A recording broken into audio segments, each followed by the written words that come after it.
اللہ اللہ اللہ اللہ اللہ اللہ اللہ اللہ اللہ اللہ اللہ بنگلور میں اور پرانے لوگوں کے پاس وہ بے ہے بے جی، اور فنی اعتبار سے جب چلے تو وہ بے جو ہے با قرار دے. اب آپ کی سمجھ کے لیے بے ہی بول دوں، اور با چونکہ میں اگر بے بول کے نکل جاؤں گا تو لوگ مجھے بے وقوف بولیں گے کہ ابھی کچھ پڑھا لکھا نہیں ہے، ایسا سمجھ لیں گے. اس لیے میں با کو بھی اپنے علم کے لحاظ سے استعمال کر لوں گا اور بے کو بھی میں آپ کی خاطر استعمال کر لوں گا، اور بے بھی وہی ہے. اب لفظ با یا بے یہ معیت کے لیے آتا ہے، یعنی قربت کے لیے. با جو ہے ساتھ کے لیے آتا ہے جی. تو اب بندہ جب قرآن پڑھنے کے لیے بسم اللہ الرحمن الرحیم کی با سے شروع کرتا ہے تو گویا قرآن پڑھنے کے شروع کرنے کے ساتھ ہی بندہ خدا کے ساتھ ہو جاتا ہے،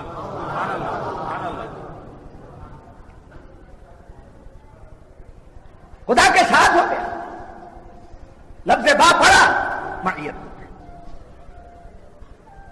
تو بسم اللہ الرحمن الرحیم شروع کرنے کی دیر بندہ عرض کرتا ہے مولا میں تجھ سے دور نہیں ہوں، میں تیری قربت کا طالب ہوں، میں تیری طلب صادق میں لگا ہوا ہوں.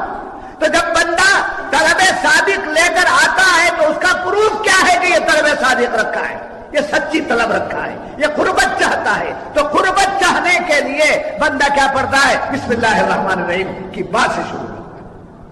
تو لفظ با سے جو ہے معیت اور قربت خدا بندی حاصل. تو قرآن پڑھنے والا بندہ خدا سے دور ہو کے نہیں پڑھتا ہے، خدا کی قربت پایا، خدا کی قربت پایا اور قریب ہو گیا. پہلے سے وہ قریب ہے، خدا تو اس کے مانگنے سے پہلے قریب ہے. وَهُوَ مَعَكُمْ أَيْنَمَا كُنتُمْ وَفِي أَنفُسِكُمْ أَفَلَا تُبْصِرُونَ نَحْنُ أَقْرَبُ إِلَيْهِ مِنْ حَبْلِ الْوَرِيدِ. یہ تو اس کے قریب ہے، مگر یہ بندہ طلب کرتا ہے، بندہ بھیک مانگتا ہے مولا میں تیری قربت چاہتا ہوں، میں تیری قربت چاہتا ہوں. جیسے ہی قربت مانگا تو رب نے اس کو اپنے اسم ذاتی سے تعارف کرا دیا. یہ قربت مانگ کے آیا، اللہ کے قریب ہونا چاہا تو اللہ تبارک و تعالیٰ کا کرم کیا ہوا اس پر کہ اس کو اس میں ذاتی کی طرف لایا، اور اس میں ذاتی کی طرف لایا بسم اللہ یعنی میں اللہ کے نام سے. اور یاد رکھیے یہاں مجھے اعلیٰ حضرت فاضل بریلوی رضی اللہ تعالیٰ عنہ کی وہ تحقیق یاد آتی ہے کہ آپ نے بسم اللہ الرحمن الرحیم پڑھنے کے وقت دوسرے لوگوں نے جو ترجمہ شروع کیا ہے شروع کرتا ہوں میں اللہ کے نام سے. کیا ترجمہ کیا دوسروں نے؟ شروع کرتا ہوں میں اللہ کے نام سے. مگر اعلیٰ حضرت فاضل بریلوی رحمت اللہ تعالی علیہ اور اکابرین علماء اہل سنت علیہم الرحمت والرضوان ان بزرگوں نے شروع کرتا نہیں اللہ کے نام سے شروع کرتا. کیا تو اس میں اللہ کو پہلے لایا تو منشا حق بھی یہی ہے، خدا کی منشا بھی یہی ہے کہ تم پہلے اللہ کے نام کو مقدم رکھو اور اپنے فعل کو مؤخر کرو. اللہ کے نام کو مقدم رکھو اور فعل کو مؤخر کرو. تمہارا فعل بعد میں، تمہارا عمل بعد میں، پہلے اللہ کا نام، پہلے اللہ کا نام. اور اللہ کا نام وہ اس میں مبارکہ ہے کہ جہاں بھی وہ نام لیا جاتا ہے برکتیں حاصل ہو جاتی ہیں. اس لیے کام شروع کرنے سے پہلے بسم اللہ الرحمن الرحیم. بچہ 4 سال 4 ماہ 4 دن کا ہوا، اس کی زبان پر پہلے بسم اللہ الرحمن الرحیم. جی کوئی کام شروع ہوا بسم اللہ الرحمن الرحیم، کام کا آغاز ہے بسم اللہ الرحمن الرحیم. بسم اللہ خانی کا طریقہ بزرگوں سے رائج ہے. اور جب ہم اپنے بچے کو اللہ کے نام سے، اس کے زبان پر جب اللہ کا نام نہیں لاتے ہیں تو اس کے نام پر اس کی زبان پر دوسروں کے نام آ جاتے ہیں. اس کے بعد وہ تڑپتا رہتا ہے، باپ میرا بچہ تونتلا ہو گیا، میرا بچہ صحیح تلفظ ادا نہیں کر سکتا. وجہ یہ کہ آپ نے کب پڑھانا سکھایا؟ جبکہ وہ بہت بڑی عمر کو پہنچ چکا تھا. کاش بزرگوں کے طریقے پر اگر یہ عمل ہو جاتا تو اس کے اندر کی جو لکنت ہے وہ بھی دور ہو جاتی. اور کھانا شروع کرو تو حکم دیا گیا بسم اللہ الرحمن الرحیم، بسم اللہ وعلی برکت اللہ. اور آدمی پیٹ بھر کر کھا جائے. یہ ایسی زنبیل ہے، یہ چمڑے کی جو زنبیل ہے، یہ ایسی زنبیل ہے، اس میں جتنا بھی ڈالیے گا حل من مزید حل من مزید کہتی، اور چاہیے اور چاہیے. یہ بھرنے والا جی برتن کو صاف کر لیتا ہے، انگلیوں کو چاٹ لیتا. کیا حکمت ہے اس کے اندر؟ نیا فیشن لیول آدمی جب دیکھتا ہے تو کہتے ہیں یہ آدمی کیا ہے، برتن کھا جائے گا کیا؟ ایسا صاف کر رہا ہے برتن کھا جاتا ہے، یہ انگلیاں چاٹ رہا ہے، یہ کیا طریقہ ہے؟ لوگ کہتے ہیں. مگر اسلام نے کیا تعلیم دی؟ اسلام نے یہ تعلیم دی کہ تم بسم اللہ الرحمن الرحیم ہے بسم اللہ وعلی برکت اللہ کہتے ہوئے کھاؤ، کھانا شروع کرو. جی بسم اللہ الرحمن الرحیم کہتے ہوئے تم کھانا شروع کرو اور برتن صاف کرو، انگلیوں کو چاٹ لو. تمہیں کیا پتا کہ کھانے کے کس دانے میں برکت رکھی، کھانے کے کس دانے میں برکت رکھی گئی تمہیں کیا پتا ہے؟ تمہیں معلوم نہیں. تو بسم اللہ الرحمن الرحیم کے ساتھ جب کھانا کھائیں گے تو کھانے میں کیا آ جاتی ہے؟ برکت. اسی برکت کا نام ہے سیرابی. پیٹ بھر گیا بس، اب حاجت نہیں، اب ضرورت نہیں. شکم سیر ہو گئی. وہ شکم سیری یہ برتن کے کھانے کی وجہ سے نہیں ہوئی، بسم اللہ الرحمن الرحیم کی برکت ہے. ایک مرتبہ حضور اکرم صلی اللہ علیہ وسلم صحابہ کے ساتھ کھانا کھا رہے ہیں تو ایک صحابی درمیان میں سے بسم اللہ اولہ وآخرہ پڑھا. حضور اکرم صلی اللہ علیہ وسلم مسکرانے لگے اور دندان انور نظر آئے. صحابہ نے پوچھا یا رسول اللہ ہمارے ماں باپ آپ پر قربان ہو جائیں، انہوں نے پڑھا آپ مسکرا بھی. تو آپ نے فرمایا کہ انہوں نے بسم اللہ الرحمن الرحیم یا بسم اللہ وعلی برکت اللہ بھول گئے، پڑھے بغیر انہوں نے کھانا شروع کر لیا. تو میں نے دیکھا ان کے کھانے کے ساتھ شیطان شریک ہو گیا.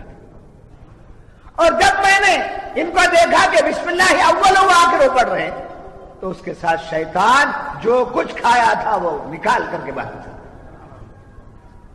تو اس کا مطلب یہ ہوا کہ بسم اللہ الرحمن الرحیم میں کیا ہے؟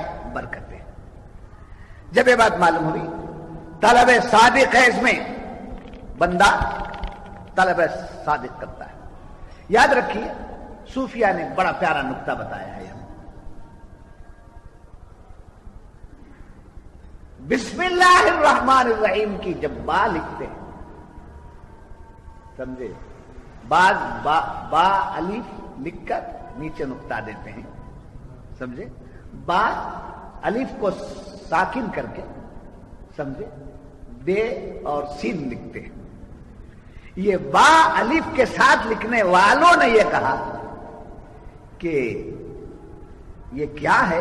با جو ہے، الف جو ہے ہمیشہ کھڑا رہتا ہے اور با جو ہے وہ گرا ہوا ہوتا ہے. تو گویا بسم اللہ الرحمن الرحیم پڑھتے وقت اور دیکھتے وقت میں یہ معلوم ہو کہ عز و انکساری کا پیغام ہے. اس کے اندر ہمیں کون سا سبق مل رہا ہے؟ عز و انکساری کا پیغام مل رہا ہے. سمجھے، یہ کھڑے ہونے کی بات نہیں ہے، الف والی بات نہیں ہے. یہ با اور سین ملا کر جو لکھ رہے ہیں اس کے متعلق وہ فرماتے محققین کہ یہ بال کر یہ ثابت کیا جاتا جا رہا ہے کہ عز و انکساری کا پیغام ہے. تو بسم اللہ الرحمن الرحیم کو آغاز جب کرتے ہیں تو طلب حق بھی ہے اور عز و انکساری بھی ہے. اور یاد رکھیے علم اسی کو ملتا ہے جس کے اندر عز و انکساری ہے، خاص طور پر دین کا علم. دنیاوی علم تو چھوڑ دیں، اس سے کوئی بحث نہیں.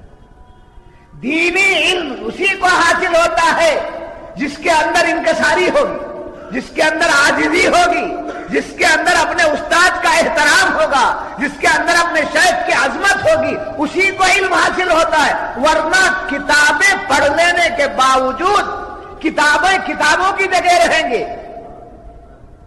کتابیں پڑھ لینے کے باوجود کتابوں کی جگہ رہیں گی. اس کو آپ دیکھیں گے تو اس کے پاس کیا نہیں رہے گا؟ علم نہیں رہے گا. علم رہنے کا مطلب کیا؟ علم کی برکتیں ختم ہو جائیں گی. جب یہ علم کی برکتیں ختم ہو جاتی ہیں تو آدمی سوداگری شروع کرتا ہے.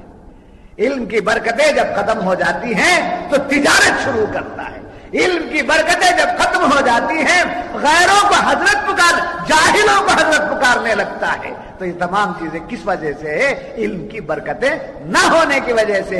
علم کی برکتیں کیوں ہیں؟ اس کو عالم نہیں کہنا چاہیے. جسے عالم کہنے والے کے دل میں اپنے استاد کا ادب نہ ہو، اپنے شیخ کا ادب نہ ہو، اپنے پیر زادوں کا احترام نہ ہو، بزرگوں کا اکرام نہ ہو، ایسے آدمی کو کیا نہیں کہنا چاہیے؟ عالم نہیں کہہ سکتے. وہ کون ہے؟ شیطان. آپ پوچھے مولانا یہ کیسے فرما رہے ہیں آپ، یہ کیسی بات یہاں لا رہے ہیں؟ تو میں نے کہا وہ شیطان کو پہلے کیا تھا، وہ کیا نام تھا اس کا؟ عزازیل. عزازیل کسے بولے؟ فرشتوں کا استاد، فرشتوں کو پڑھانے والا وہ عزازیل، رب کی بارگاہ میں رہنے والا عزازیل جب بے ادب بن گیا تو کیا بن گیا؟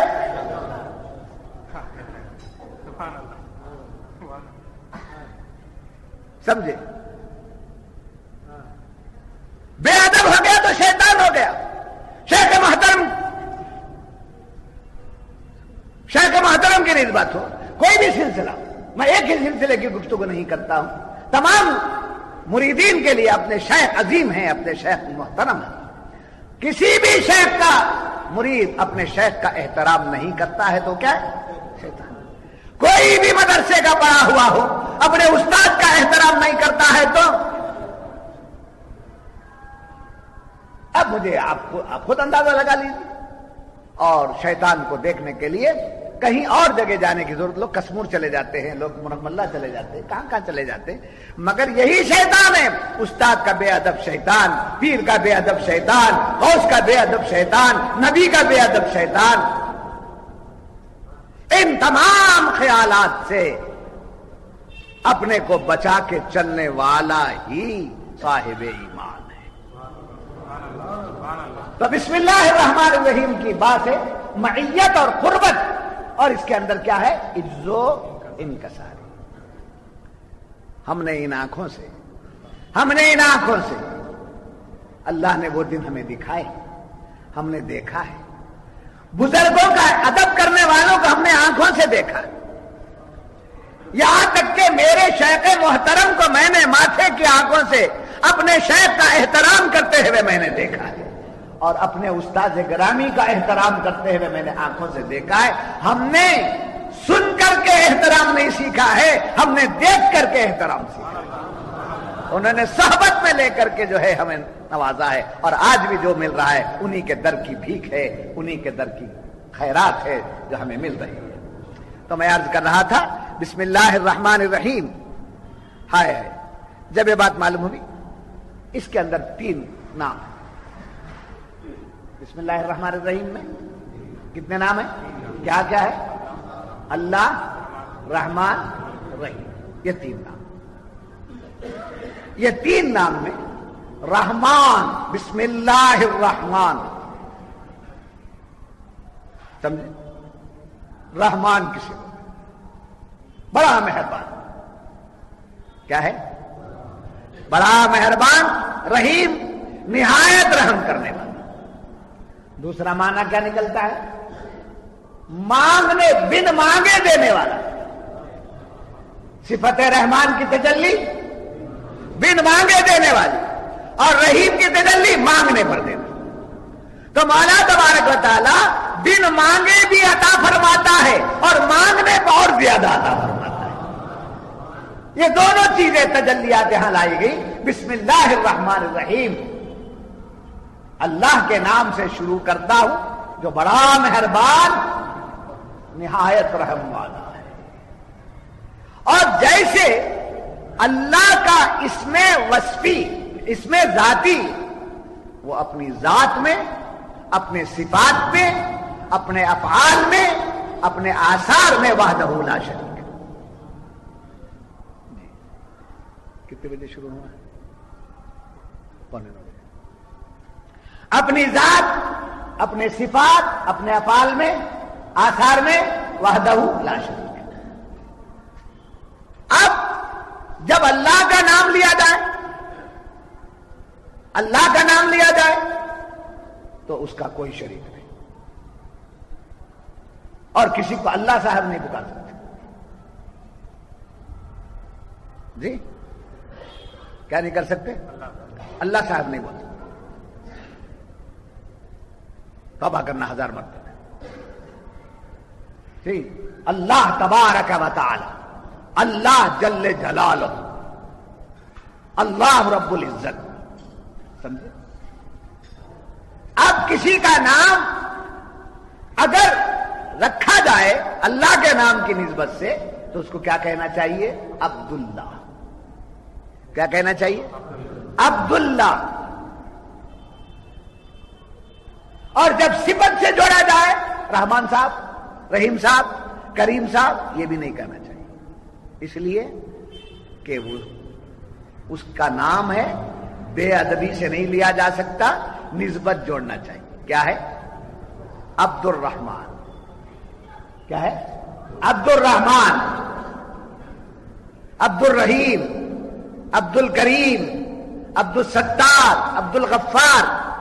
عبدیت یا نہیں تو عبدیت کی نسبت جوڑنی چاہیے، یا نہیں تو ولایت کی نسبت جوڑنی چاہیے. عبد الرحمان یا ولی الرحمان، عبد السلام یا ولی السلام. غلام اللہ یہاں نہیں لکھا جا سکتا، حالانکہ معنی میں آتا ہے، مگر وہاں اب کی آج ولایت کی جوڑ نسبت رکھنی چاہیے. اب جب نبی کی نسبت سے نام جوڑا جاتا ہے تو غلام نبی کہا جا سکتا ہے، غلام رسول کہا جا سکتا ہے، اور عبد الرسول بھی کہا جا سکتا ہے، جو بعض لوگوں کو ہضم نہیں ہوتا ہے. عبد الرسول بھی کہا جا سکتا ہے، عبد النبی بھی رکھا جا سکتا ہے. وہ سوال کرتے ہیں ایسا نام نہیں رکھنا چاہیے. عبدیت کے معنی